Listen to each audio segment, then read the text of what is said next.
রহমতের নবীর হাতের সাহাবা জান্নাতের টিকিট হাতে পাইছেন 10 জন। এই 10 জনের ইতিহাস বইরা দেখো, মরণ পর্যন্ত শুধু কান্না কান্না কান্না কান্না। রহমতের নবী বলেন, আমি আয়েশার হুজরায় রাতে এসা পরে ঘুমায় গেলাম। আমি ঘুমাইলে আমার চোখ বন্ধ, তবে আমার অন্তর ঘুমায় না। আমার মাথার কিনারায় মসজিদে নববী, আমার মসজিদ ছোট ঘর। হঠাৎ ঘুমের মধ্যে রাতের বেলা গভীরে শুনি কান্নার আওয়াজ। আমি হঠাৎ চোখ খুললাম, কে কান্না করে? আমি আস্তে আস্তে উঠলাম। ঘুম থেকে উঠা আমি বের হইয়া দেখি নামাজের মধ্যে একজনের দাঁড়ায় দাঁড়ায় কান্না করে। সাধারণ কেউ কাঁদে না, আমার জান্নাতের সাহাবী, আমার কলিজার আবু বকর নামাজে দাঁড়ায় দাঁড়ায় কান্না করে। আমি জিজ্ঞাসা করলাম, নামাজের পরে আবু বকর, আপনি নামাজে দাঁড়াইয়া কেন কান্না করলেন? আবু বকর বলেন, ইয়া রাসূলুল্লাহ, হাসরের ময়দানে মালিকের সামনে কেমনে দাঁড়াইয়া হিসাব দিব সেই ভয়। আমি চোখের পানি ছেড়ে কান্না করতেছি, আল্লাহর আদালতে কেমন করে দাঁড়াবো? ও যুবক বাবারা, তাদের কত সুন্দর আমল, কত সুন্দর তাকওয়া, কত সুন্দর তেলাওয়াত, তাদের কত সুন্দর ইখলাস, কত সুন্দর নামাজ, কত সুন্দর রোজা। এত সুন্দর আমলে আমার আল্লাহ খুশি হইয়া জান্নাতের সার্টিফিকেট দিয়েছেন। এরপরেও যদি তারা আল্লাহর আযাবের ভয় নামাজে রাতের বেলা কান্না করেন, তাদের তুলনায় তোমার আমার গলায় রশি লাগায় এত কান্না করা উচিত সারা জীবন। কিন্তু কপাল বড় খারাপ, নিজেও কাঁদি না, কেউ কান্না করে তাও পছন্দ করি না। ও যুবক বাবারা, একটু হিসাবটা মিলাইয়া দেখো, তোমার লাইনে কত যুবক জীবনে মাদ্রাসায় যায় নাই, আলিফ বা তাও পড়ে নাই, স্কুলে পড়ে, কলেজে পড়ে। সত্য কথা বলো, তোমার মতো যুবক স্কুল কলেজে পড়িয়াও 5 বেলার নামাজ পড়ে, সত্য বলো আসেনি? তোমার কপালে কেন এত অভিশাপ? তুমি কেন পারো না রে বাবা? তোমার মতো যুবক তাকায় দেখো, র্যাব, আর্মি, পুলিশ, বিডিআর এর চাকরি করে, ব্যবসা করে, দেখো 5 ওয়াক্ত নামাজি আছে না? বলো তুমি কেন পারো না? তোমার মতো যুবক রাস্তায় গাড়ি চালায়, 5 বেলার নামাজ পড়ে, তুমি কেন পারবা না? তোমার কপালে তো কেন খারাপ? তোমার উপরে কার অভিশাপ লাগছে জানি না রে বাবা। তোমার মতো যুবক নদীর মধ্যে মাছ ধরে, নামাজ ছাড়ে না, তুমি কেন পারো না? তোমার মতো যুবক doctor, professor, engineer, OC, DC, SP, 5 ওয়াক্ত নামাজি আছে, তুমি কেন পারবা না? মনে মনে ভাবছো হুজুরদের কথা মিথ্যা, কোরআন মিথ্যা। কি ভাবছো? মনে করছো তোরা অনেক উপরে উঠছো? এরে যুবক, বিপদে বিপদে কেউ হাসে, কেউ কাঁদে, কিন্তু উলামায়ে কেরাম, নবীর আদর্শ যারা মানে, তাদের কোনো চিন্তাই নাই। করোনার ভিতরে স্কুল বন্ধ, কলেজ বন্ধ, চাকরি বন্ধ, ব্যবসা বন্ধ, ফ্যাক্টরি বন্ধ, গাড়ি বন্ধ, সব বন্ধ। উলামায়ে কেরামের একটা মাদ্রাসাও বন্ধ হয় না। না খাইয়াও কোনো আলেম মরে নাই, ভিক্ষাও করে নাই। ও যুবক, তোমার মতো যুবক যদি জেনারেল লাইনে থাকিয়া নামাজ পড়ে, তুমি কেন পারবা না? ও বৃদ্ধ বাবাজিরা, তো আপনার মতো কত বাবা মসজিদে গিয়া 5 বেলার নামাজ আদায় করে, আপনি কেন পারেন না? ও পর্দার আড়ালের মা বোনেরা, এতক্ষণ আমি আপনাদের সন্তানদের বয়ান শুনাইলাম। এই বয়ানটা বাস্তবায়ন করতে হলে মা, আপনার চোখের পানি আর দোয়া লাগবে। ও পর্দার আড়ালের মা, আপনাদের জীবনটা কতই যে ধন্য। আজকে ইসলামপুরের স্টেজে কত কোরআনওয়ালার মাথায় পাগড়ি দেওয়া হলো। এদের মা বাবার মতো ঈদের আনন্দে আর কেউ নাই। ও পর্দার আড়ালের মা, মনে কি চায় না একটা আদর্শ সন্তানের মা হইয়া কবরে যাবেন? আপনারা তো নবীদের মায়ের মতো দামি মা, সাহাবায়ে কেরামদের মায়ের মতো দামি। আপনারা তো খাদিজা রাদিয়াল্লাহু তাআলা আনহার মতো দামি। আপনারা তো আয়েশা রাদিয়াল্লাহু তাআলা আনহার মতো দামি, ফাতেমা রাদিয়াল্লাহু আনহার মতো দামি। আপনারা তো ইসমাঈল নবীর মা হাজেরা আলাইহাস সালামের মতো দামি। আপনারা তো ঈসা নবীর মা মারিয়াম আলাইহাস সালামের মতো দামি। জবানকে হেফাজত করো কেন বললেন? এর কারণ হলো পুরা দেহের মধ্যে আপনার আমার জিহ্বা জবান হলো মারাত্মক একটা বড় অস্ত্রের নাম। হাদিসে পাকে রহমতের নবী বলেন, প্রতিদিন সকালবেলা অঙ্গ প্রত্যঙ্গ গুলো জিহ্বা থেকে পানা চায়। ও আল্লাহ, জিহ্বার অত্যাচার থেকে পানা দাও। জবানে জানি আবার কোন কথা বলে পেছ লাগায় দেয়, আর আইসা হামলা শুরু হয় হাতের উপরে, চোখের উপরে। অঙ্গ প্রত্যঙ্গ গুলো আল্লাহর কাছে পানা চায় জবানের খারাপ আচরণ থেকে। এই জবান এমন একটা অস্ত্র, বেলেটের মতো চতুর্পার্শ্বে তার ধার, বেলেটের চারপার্শ্বে ধার, যেদিকেই মারে ওদিকেই কাটে। বলে জিহ্বাটাও এমন। কয় কেমন? কয় তাকায় দেখ, একটা অমুসলিম এই জিহ্বা নাড়ায় যদি বলে লা ইলাহা ইল্লাল্লাহ, ইয়াকিনার ঈমানের সাথে মুমিন হয়ে গেল। আবার এই জিহ্বাটা নাড়াইয়া যদি বলে আমি আল্লাহ মানি, নবী মানি, কোরআন মানি, তবে নামাজের হুকুম, দাড়ির হুকুম, পর্দার হুকুম মানি না, ঈমান আছে? শেষ। তাহলে একই জিহ্বা একবার মুমিন বানাইলো আর একবার বেঈমান বানাই দিল, কাম একটাই করতেছে। এই জিহ্বা নাড়াইয়া অপরিচিত একটা মেয়েকে যদি সাক্ষীর সামনে বলে তুই আমার স্ত্রী, আমি কবুল করে নিলাম, অপরিচিত মেয়েটা তোমার আপন সঙ্গিনী হয়ে গেল।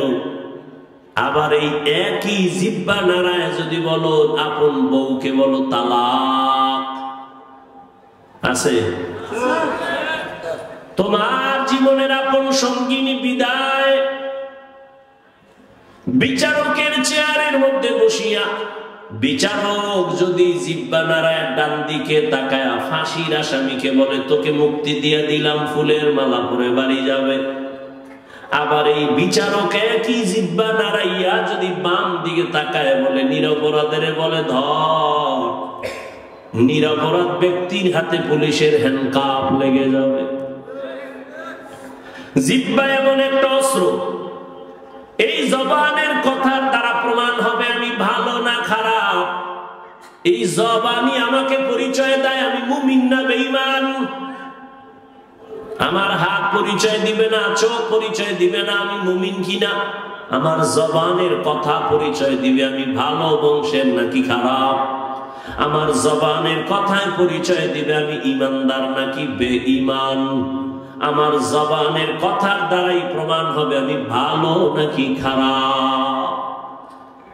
জবানটা বড় মারাত্মক একটা অস্ত্র, তোমার ইচ্ছার বিরুদ্ধে চলে। অগ্রিম তুমি ঘুমায় আছো, এর মধ্যে তোমার জবান চলতেছে, কথা কয় ঘুমাইয়া, কয় না? তাহলে তোমার ইচ্ছার বিরুদ্ধে জবান চলে। এজন্য আল্লাহ কয় জবানকে হেফাজত করো। রহমতের নবীও বলেন জবান হেফাজত করো। মাইকের সাউন্ড কি আর ভালো হবে না? এটা মহা মুসিবত। জামালপুরে এত ভালো ভালো মাইকে অস করে গেলাম জীবনবার, এটা বুঝি না কিছু আমি। আমাদের সারা জিন্দেগির কষ্ট। আমাকে বাতিরও দরকার নাই, প্যান্ডেলেরও দরকার নাই, শুধু মাইক দরকার, আর কিছু লাগে না। এত চিল্লানো যায় নাকি?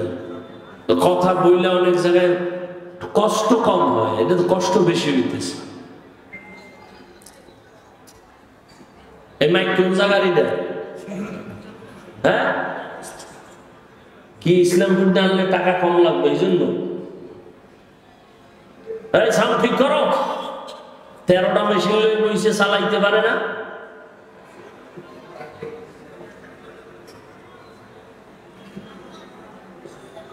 আল্লাহ পাক কবুল করেন। আপনাদের কষ্ট হইতেছে, আপনার কষ্ট হইলে 2-4 ঘন্টা, আমি তো আজীবন গাধার মতো দৌড়াইতেছি সারা দেশ। না টাইম মতো খাওয়ান, না টাইম মতো ঘুম, দৌড়ে ডুবাও, বাথরুমে যাওয়া শান্তি নেই। এরপরে আইসা আবার বয়ান। একটা মানুষ ঠিক মতো না ঘুমাইলে তার কথার ব্যালেন্স থাকে না, চলাফেরার ব্যালেন্স থাকে না। এরপর সেই বয়ান চলতে থাকে যদি আবার আনলিমিটেড। আবার বয়ান যদি 1 লাইনের মানুষ হয় তো 1 লাইনে বয়ান করা যায়, চোখ বন্ধ করে কয়ে টয়ে গেলাম। আর বয়ানটা যদি হয় হরেক ধরনের মানুষ এনে বাবা এদের সামনে, আবার যদি হয় মুখস্থ, কত পেরেশানি। সবকিছু আমার রবের দয়া, বান্দার হাতে কিছুই। ইয়া ইলাহি তু মেরা মাবুদ হ্যায়, ইয়া ইলাহি তু মেরা মাশুক হ্যায়। জবানের হেফাজত করো হে গোলাম। এতক্ষণ জবানটা কত বড় মারাত্মক এটা বুঝাইলাম, কিন্তু আবার খেয়াল করেন এটা কত বড় আল্লাহর দেওয়া নিয়ামত। খানার প্লেট সামনে নিছেন, খানার মধ্যে কোনো চুল আছে কিনা সব চোখের রাডার দিয়া খুঁজলেন। খুঁজার পরে আপনি নিশ্চিত খানার মধ্যে কোনো ঝামেলা নাই। একটা লোকমা যখন আপনি দিছেন, একটা চিকন চুল খানার লোকমায় চোখের রাডারে ধরা পড়ে নাই, জিহ্বায় ধরা পড়ে গেছে। এরে আল্লাহর বান্দা, এটা কত বড় নিয়ামত। মাইকে কথা বলি, বিদ্যুতের বাতি জ্বলে, চার্জ চলে যায়, ফ্যানের বাতাস দিয়া মেশিন ঠান্ডা করা লাগে, একটানা মেশিন চললে গরম হয়ে আগুন লাগবে। অথচ আল্লাহর দেওয়া জিহ্বা নামের কত বড় নিয়ামত। দুনিয়াতে আসার থেকে এই জিহ্বা নাড়ায় যে কত হাজার হাজার লাখ কোটি কথা সাপ্লাই দিলাম, কোনদিন এই জিহ্বার কথা বন্ধ হয় নাই, ব্যথাও করে না। মানুষের কথা বলতে বলতে গাল ব্যথা করে, ঠোঁট ব্যথা করে, কপাল ব্যথা করে, মাথা ব্যথা করে। আজও পর্যন্ত 50, 60, 70 বছরের বান্দার জিহ্বা ব্যথা করে না। এই কথাগুলো কোন মেশিনে সাপ্লাই হয়? এই মেশিনটারে ঠান্ডা কে বানায়? ওই মেশিনের মধ্যে তেল কে দেয়, পেট্রোল কে দেয়? ও আল্লাহর বান্দা, তুমি মোবাইল চালাও, মোবাইলে কথা চলতেছে, হঠাৎ মোবাইল বন্ধ হয়ে গেছে, কি ব্যাপার? চার্জ নাই, মোবাইলের কথা শোনা যায় না। তুমি জিহ্বা নাড়াইয়া নাড়াইয়া কত বছর জিহ্বা নাড়ায় কত কথা বললা, কয়দিন তুমি জিহ্বার হক আদায় করছো, চার্জ দিয়েছো। এরে নবীর উম্মতের দল, এত সুন্দর কথা, কথা তো আবার সবাই বলে, তবে সবার কথায় মজা লাগে না। লাগে? কেউ কথা বললে মনে কয় বন্ধ কর, বহুত হইছে বন্ধ কর। আবার কেউ কথা বলার পরে কয় এই উঠলো আর সাইডে দিল, আর একটু কম। এই মজাকে লাগাই দিছে। কাদের কুদরত দারি বার কামাল, আনতা রব্বি আনতা হাসবি যুল জালাল, তুহি কাদের জলিলুল্লাহ জাহাদার, বহর হালে তুহি মেরা নেগাহদার। আল্লাহর নিয়ামতের শুকর আদায় করো হে মুমিন। জিহ্বা নামের নিয়ামতটা কত বড় নিয়ামত। মানুষ বলে মুখের কথাই যায়, মুখের কথায় আবার ক্ষয়। এরে আল্লাহর গোলাম,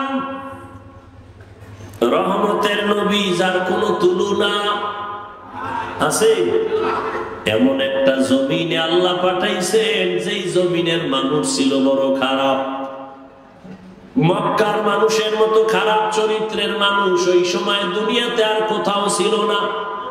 ওই মানুষের মাঝে আমার নবী আছে, মাত্র 13 বছরের ব্যবধানে ওই খারাপ মানুষগুলো জান্নাতি মানুষ হয়ে গেল। বেতের বাড়ি লাগে নাই, একমাত্র রহমতের নবীর জবানের ব্যবহার। নবীজির জবানের ব্যবহারে দুশমন পর্যন্ত বন্ধু হয়ে যাইত। ইহুদি নবীর সামনে তরবারি নিয়ে দাঁড়ানো আর কেউ নাই, ডাক দিয়া কয়, আব্দুল্লাহর ছেলে, এখন তোমার পাশে কেউ নাই? বলে তাই? আমি এখন একা, তরবারি আমার হাতে, তোমার কল্যাণ করে যদি মারি কে ভিড়াবে? নবী বলেন, আমার আল্লাহ। রহমতের নবী কথা বলা মাত্র ইহুদির তরবারিটা মাটির মধ্যে পড়ে গেছে। তরবারিটা নবী হাত দিয়ে উঠাইছেন। উঠায় খায়, ইহুদি তরবারি কই? খায় মুহাম্মদের হাতে। কয় এখন যদি তোর কল্লার উপরে মারি কে ফিরাবে? কয় কেউ না। কয় ক আল্লাহ ফিরাবে। কয়টা যদি কই তাহলে আর কালেমার বাকি কি? যদি কই আল্লাহ ফিরাবে তো কালেমার বাকি কি?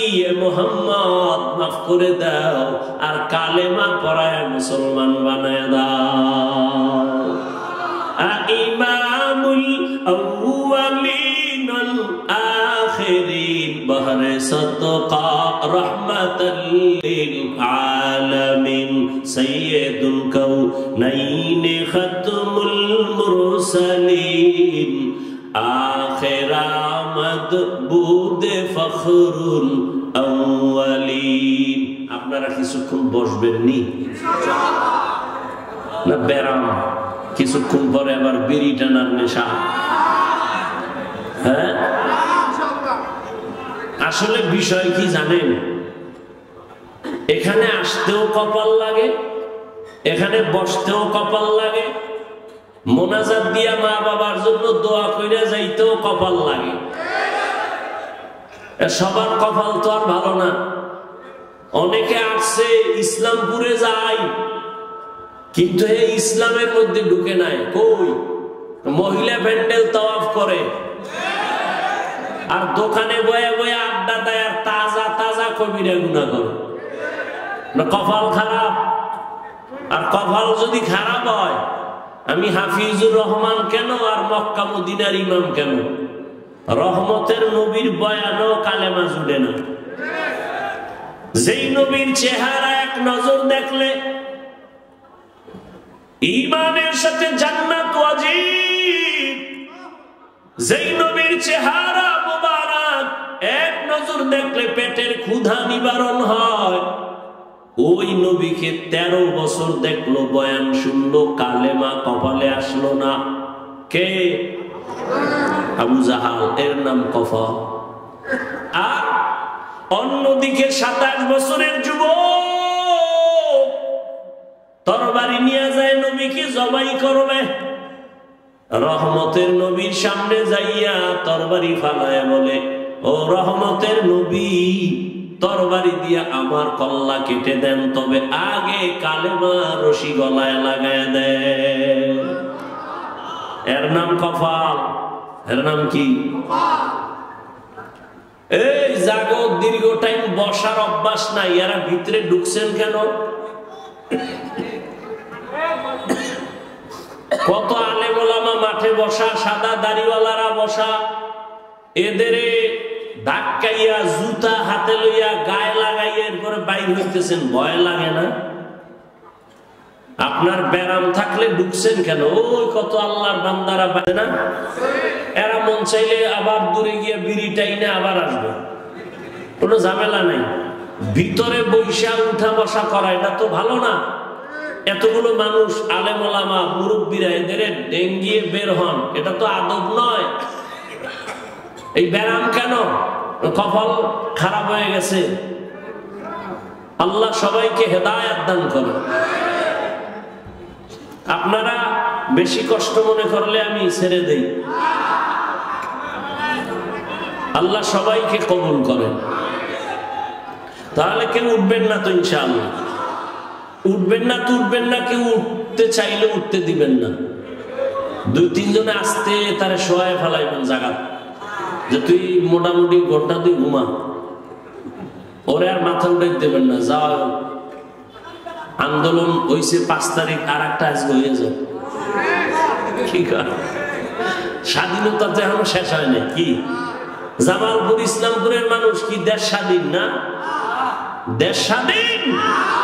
দেশ স্বাধীন হলে চট্টগ্রামে আইনজীবীর গলায় ছুরি চালায় কে? মুসলমান তো স্বাধীন বলে চিৎকার দিবে স্বাধীন। এই জমিনের মধ্যে উলামায়ে কেরাম সিনা টান করে কথা বলবে, কোন সুদখোর বেনামাজির অনুমতি লাগবে না যেদিন। এই থামো, আবার যখন লাগবে রেডি থাও, ওই মাঠে নামা লাগবো। কারণ আন্দোলন মুসলমান একবার করে না, বারবার। জালেমের বিরুদ্ধে আন্দোলন চলবেই। জীবনে একবার দেয় না মুসলমান, বারবার। জালেমের বিরুদ্ধে, ইসলামের পক্ষে। কথা ঠিক না? আল্লাহ সবাইকে কবুল করেন। কোন সান্দুকে আর জুলুম করার সুযোগ দেওয়া যাবে? কাফনের কাফন কিনে রেডি রাখো। ডাক আসলে ময়দানে অবতীর্ণ হতে হবে।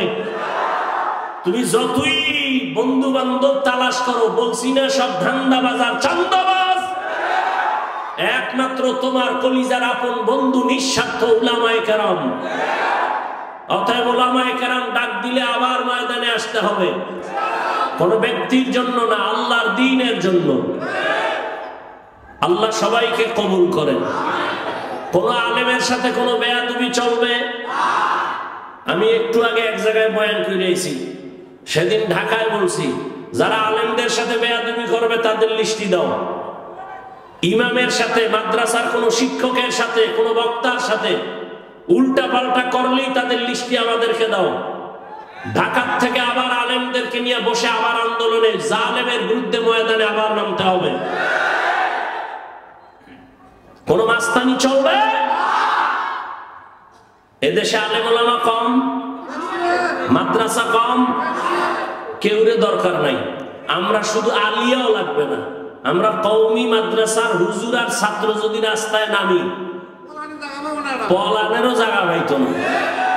প্রত্যেকটা নাস্তিক আর বেয়াদব ওলামায়ে কেরামের অনুমতি ছাড়া কথা বলার সাহস পাবে না।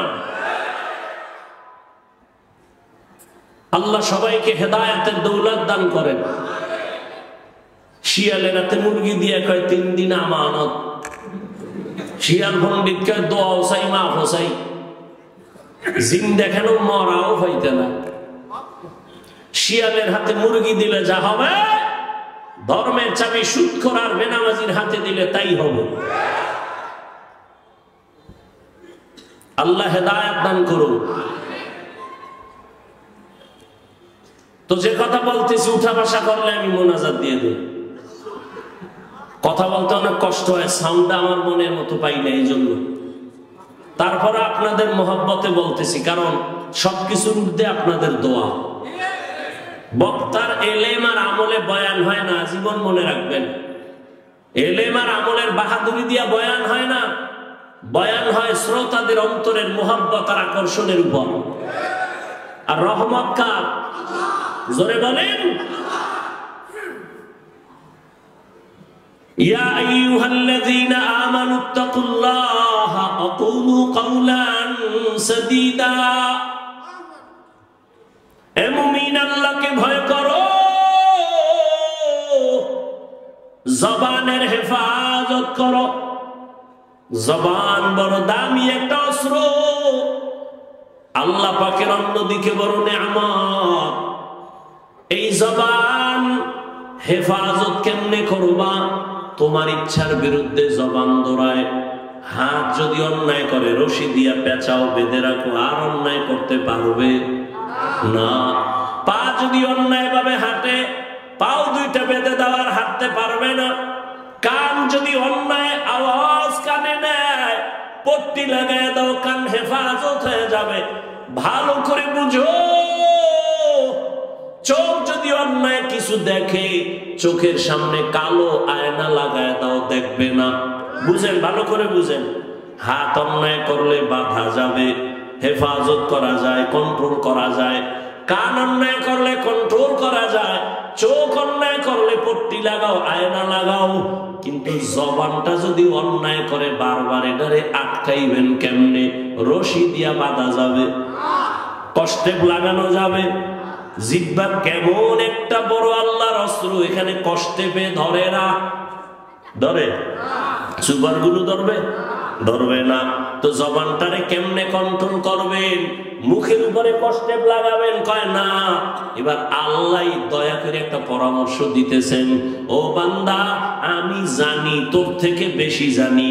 হাতেরে আটকাইতে পারবি, কান আটকাইতে পারবি, চোখ আটকাইতে পারবি, পা পারবি, কিন্তু জবানটারে তুই দুনিয়ার কোনো রশি দ্বারা বাঁধতে পারবি না। এটার জন্য আমি আল্লাহ কুদরতের একটা মেডিসিন দিছি, ওই মেডিসিন লাগায় দে, জিহ্বা কন্ট্রোল হয়ে যাবে। ওই মেডিসিন আমার আল্লাহর দেওয়া, মেডিসিনের নাম হলো তাকওয়া।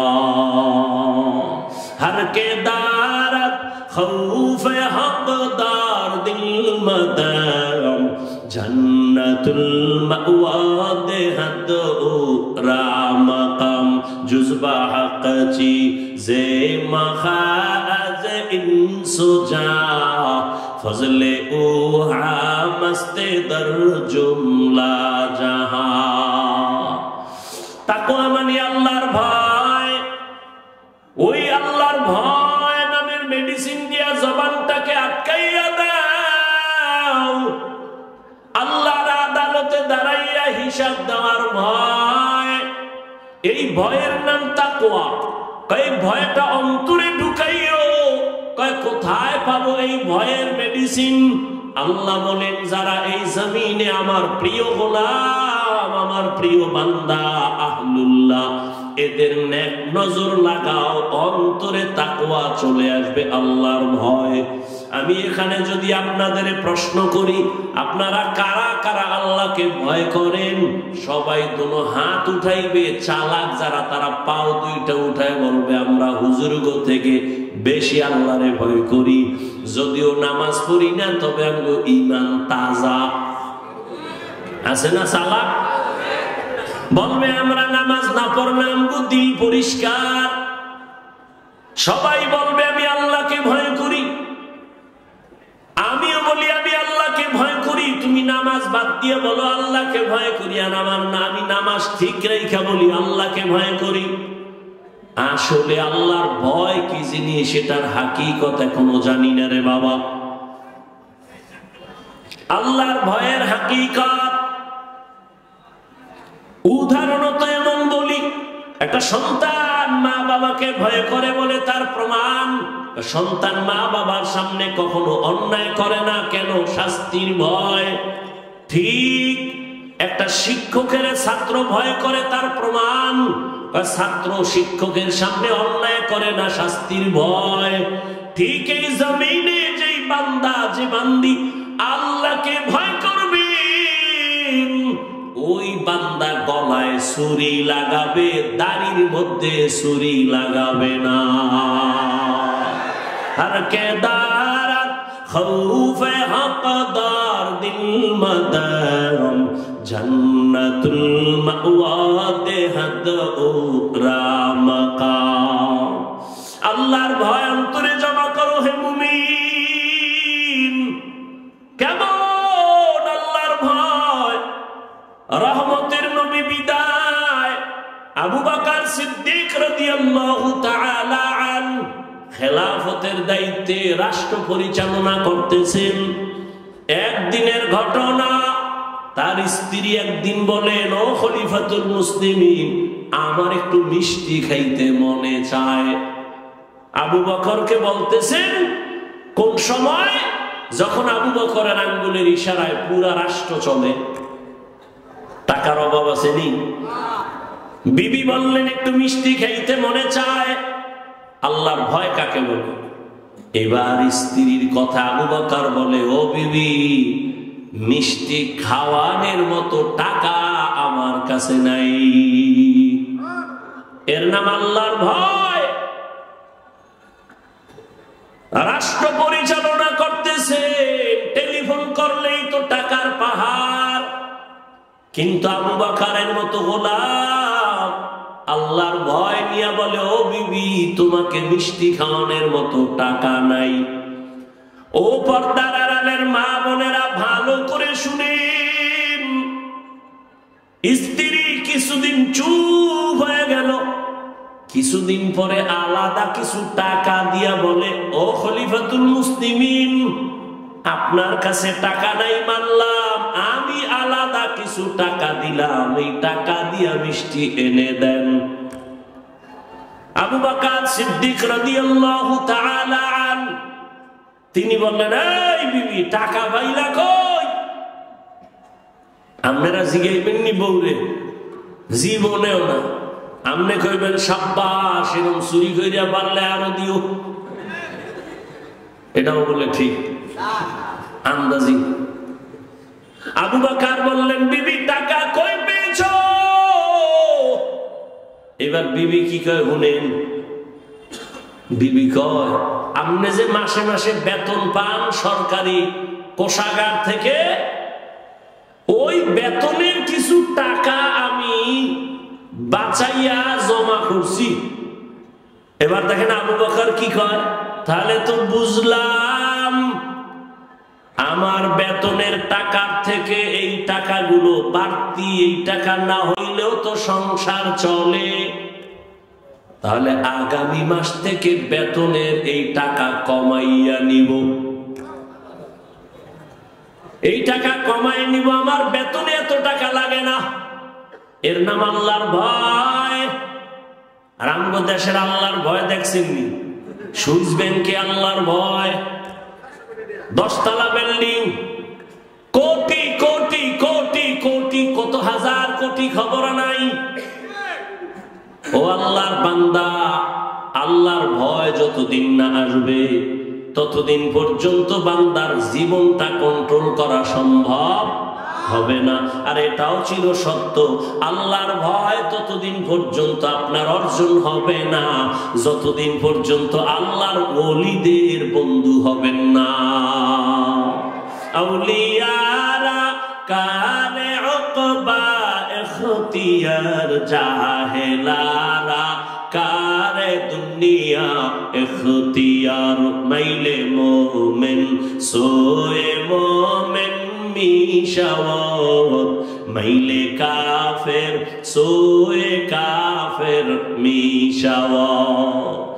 আল্লাহর ভয় রে যুবক, আমিও যদি তোমার মতো প্যান্ট শার্ট টাই লাগাইয়া দাড়ি কামাইয়া রাস্তায় বাহাদুরের মতো ঘুরতাম, কেউ আমারে বাধা দিত না রে বাবা। ও ইসলামপুরের মুসলমান, ইসলাম কই? ইসলামপুরের মানুষের মধ্যে ইসলামের বড় অভাব। কি ঈমান আলী নাম রাখছে, তাজা বেঈমান, নাম হইল ঈমান আলী। শান্তির হাটে শান্তি নাই, মুন্সিগঞ্জে মুন্সি নাই, ইসলামপুরের মধ্যে মাঠে তাকায় দেখি চেহারা ইসলাম নাই। ওগো নবীর উম্মতেরা,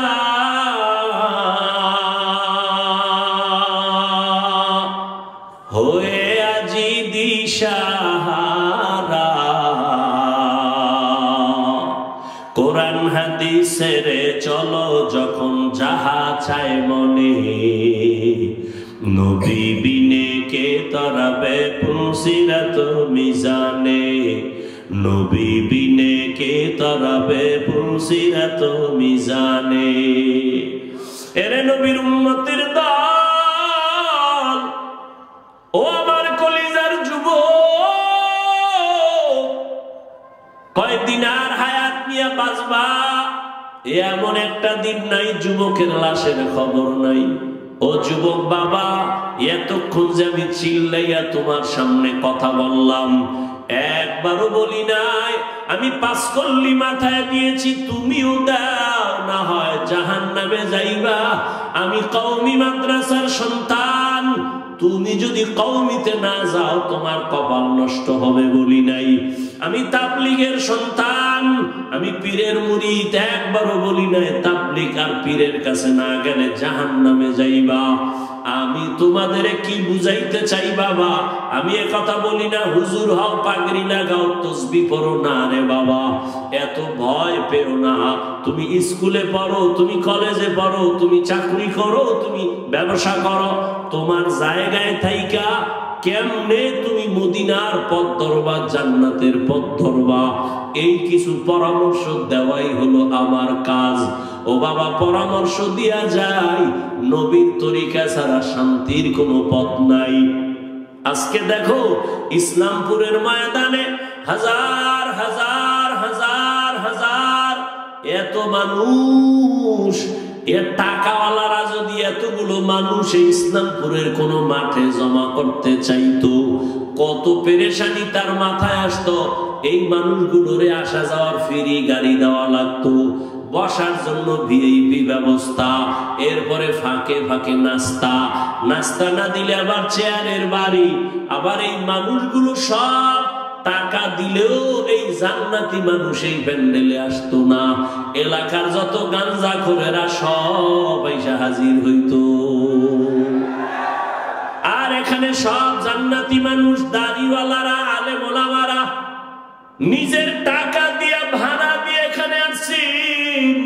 বসার বিছানাটাও ভালো না, দুনিয়াতে থেকে নিম্ন বিছানার নাই।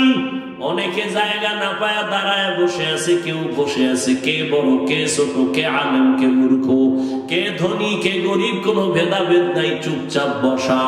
এতগুলো মানুষের নিয়ন্ত্রণ করার জন্য কত পুলিশের প্রয়োজন হইতো, কিন্তু এত মানুষ এখানে আছে, কোনো পুলিশের পেরেশানিও নাই, প্রশাসন লাগলো না, মানুষ সব ঠান্ডা ভাবে বসে আছে।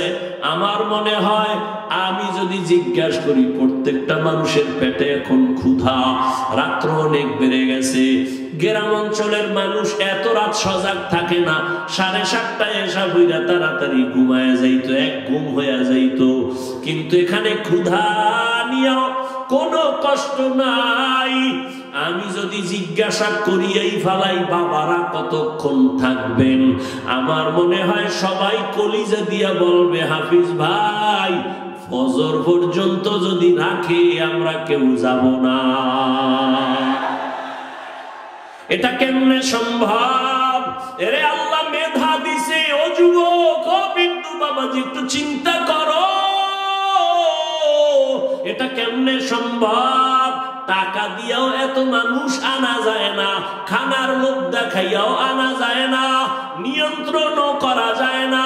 কত জায়গায় নিজেরা নিজেরা এতগুলো মানুষ এক জায়গায় হয়ে মারপিট করে, আর এখানে সব চুপচাপ হয়ে আছে। এটা কেমনে সম্ভব? একমাত্র আমার মদিনাওয়ালা নবীর আদর্শ মানার কারণেই সম্ভব। এরে নবীরা, শেখ উম্মতেরা, ও যুবক, একটু ভালো করে বুঝে আমার আল্লাহর ভয়। আজকে টুপি মাথায় দিলে মাথা গরম, তোমার থেকে কম বুঝি না রে বাবা। আজকে দাড়ি রাখলে যৌবনের ভাব চলে যায়, তাও বুঝি। লম্বা জামা পরার কারণে শরীর গরম লাগে, কম বুঝি না। এরপরেও কেন টুপি ছাড়ি না, নামাজ ছাড়ি না, বেপরদায় চলি না। এখানে আপনারা যারা বসা আছেন সবাই মুসলমান, আমিও মুসলমান।